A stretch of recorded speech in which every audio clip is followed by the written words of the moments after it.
Game Freak is lazy. I said it. I said it. And it's something that I've been saying on podcasts, on things like the Spawncast, but I don't think I've ever really made a video addressing Game Freak. But now it seems like this is the perfect time to do it because Game Freak is a lazy company. Everyone knows Game Freak from the fact that Pokemon is such a huge phenomenon. Pokemon, of course, hit with Pokemon Red and Blue on the Game Boy. Loved that game to death. I was playing it with Pecker Dupree over at his house. I used to go over to his house before school because we would watch Pokemon and sing the theme song. We really enjoyed Pokemon. And the Pokemon franchise obviously ended up taking on a life of its own. It's spurned on many, many sequels, many offshoot games, many clones, many competitors of the Pokemon style, but everyone always seems to go back to the main Pokemon stuff, whether it be nostalgia, whether it be new people getting into the Pokemon franchise. Pokemon is an absolute behemoth, and at the head of that behemoth is Game Freak, a company that is lazy.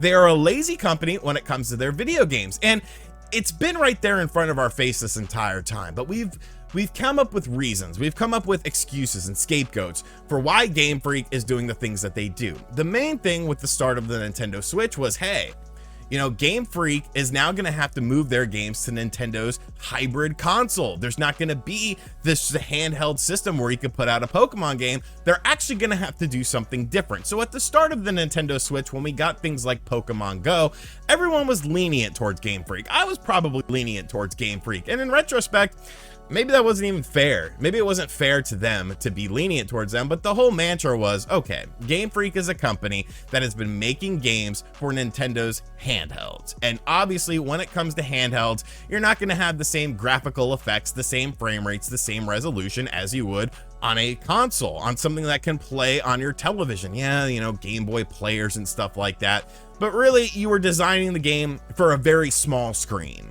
It was for a very small screen, so you could hide a lot of imperfections.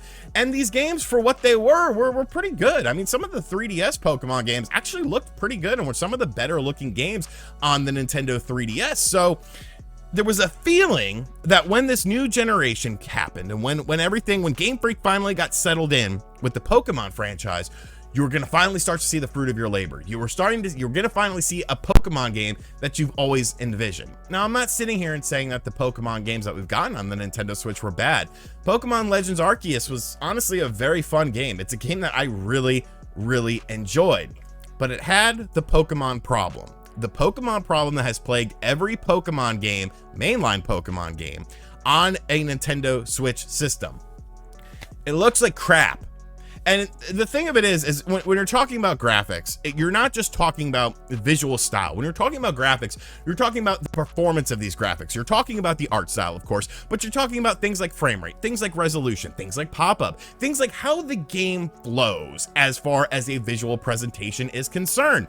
And really, Game Freak has just been extremely lazy with this. You've looked at what other companies have done with the Pokemon franchise that obviously weren't mainline games, but look at a game like Pokken Tournament for the Nintendo Wii U or the subsequent Switch version that came out with Pokken Tournament DX. You're gonna sit there and tell me that this game looks a generation better than what we're getting with our mainline Pokemon games. Well, RGT, they're different styles of games. They're different styles of games. One's a fighting game, one is a more open adventure. You have to do this, that with all the Pokemon and make them all HD. Okay, isn't that Game Freak's job? This isn't a small independent company that we're talking about. This is one of the biggest companies in video games, period, as far as a software developer and publisher is concerned. This is one of the biggest companies. Think of how much, just sit there and think of how much money Pokemon brings in. Think about it from a video game perspective. Some of the best-selling video games of all time are Pokemon games. Pokemon Sword and Shield broke records for the Nintendo Switch as far as Pokemon games was concerned. The offshoot Pokemon games, the Pokemon mobile games, Pokemon merchandise, Pokemon cartoons, Pokemon movies. Pokemon is a huge, huge franchise. And realistically speaking, the Pokemon games, especially in the modern era, should be of the highest quality when it comes to graphics. But when you look at Scarlet and you look at Violet, there's huge problems with this game. in terms of graphics. And it's not just an art style. I always made jokes, oh, this looks like an HD DS game. Really, it looked like an HD 3DS game to me.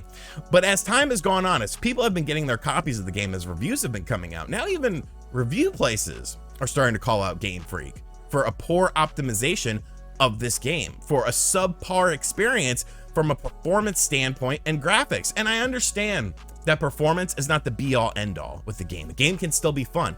I'm not saying that Pokemon Scarlet and Violet are bad games, but from a presentation standpoint, they obviously are. I'm sure you've seen the tweet going around of just atrocious graphics, atrocious. And it's not just the art style, it's the frame rate constantly bogging down, lagging, skipping frames and stuff. And there's no rhyme or reason really for it. Now, like I'm trying to circle back to, we always say Game Freak had a hard time. Game Freak had a hard time with the Nintendo Switch because they were making all these paltry games that, as far as visuals were concerned, on handheld platforms. And to that I say, bullshit. Because there's a game that Game Freak made. It was back in, I think it was 2000, may have been 2019, that came out for the Nintendo Switch. It was a very small game, didn't get a lot of hype and hoopla. I believe we saw it in a Nintendo Direct. It kind of came and went, had a weird card-based system to it. It's also available on Steam. But that game in question is Little Town Hero. This was a passion project done by Game Freak, obviously with a budget a half a fraction the size of what a Pokemon game has. But look at this visual quality of this game. Look at the HD textures, look at the color usage. Look at how everything looks within this town. Look at the art style of the game. This is a gorgeous looking game. And while it might not play great, and while a lot of people weren't fans of the gameplay style, from a visual standpoint, this just proves that Game Freak can make a good looking game. And they can make a good running game on the Nintendo Switch. Yet with these Pokemon games, it just seems like there's no incentive for them. There's no prerogative for them. There's no priority to them. And what's the cause of that? What's the cause of Game Freak essentially being lazy with their graphics and their Nintendo Switch games when it comes to Pokemon? I mean, what does it matter? What does it really matter at the end of the day? This Pokemon game is going to sell ridiculously well. Every Pokemon game, every mainline Pokemon games sells ridiculously well. They're constantly breaking their own records. Fastest selling game, quickest selling game over a day, a week, a month, things of that nature. So for them, it's like, well, you're just going to have this subsect of people that complain about this online. But at the end of the day, people are still going to buy it. Kids are going to go out in droves. Parents are going to be buying it for their children. Pokemon Scarlet and Violet is still going to sell ridiculously well.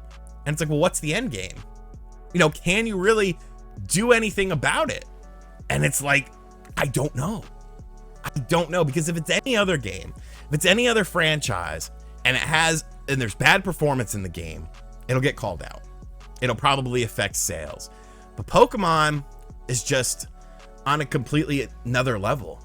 You know, it's its own entity. It's its own brand. It's its own thing. And it's a damn shame. It's a damn shame because, you know, it's quick to, and you're probably surprised that I haven't blamed the Nintendo Switch hardware for the Pokemon presentation and the visual quips and all that sort of stuff. And I'm not going to do that because that would just be disingenuous to the viewer, because it's obviously not a Nintendo Switch problem. I can sit here and name 50 Nintendo Switch games that look a million times better and run a million times better than this Pokemon game. I'm actually playing a game right now that's a third-party port. It's considered one of those impossible ports for a sponsored video that will be coming up in the next few days. And this is a huge, ambitious title, and it runs fine. It at times looks really good too, and I never have these major frame rate issues. I never have these major problems. And when you compare the budget of this game, really done by a small unknown studio when it initially released, versus Pokemon, the biggest gaming franchise there is, it's maddening. It's ridiculous. And at some point in time, something has to happen. But I just feel like it's not going to. I feel like it's not going to, because we're a vocal minority. I think looking at the Pokemon Sword and Shield footage, you know, anyone who's not a Nintendo diehard looks at that and they're like, this looks like from 2 generations ago. People that are Nintendo diehards look at it and say, well, you know, it's not the best looking game, but as long as it's fun and there's no major performance issues, I'll have a good time with it.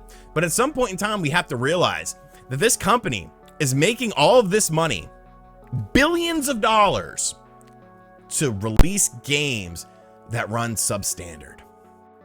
And really, the scariest thing is there's nothing we can do about it, because that Pokemon ball is just going to keep on rolling. You know, when I think of the budget for a Pokemon game, for Pokemon Scarlet and Violet, like, how much could that budget actually be? And if it's a lot, what did the money go into? Somebody's making bank over at Game Freak.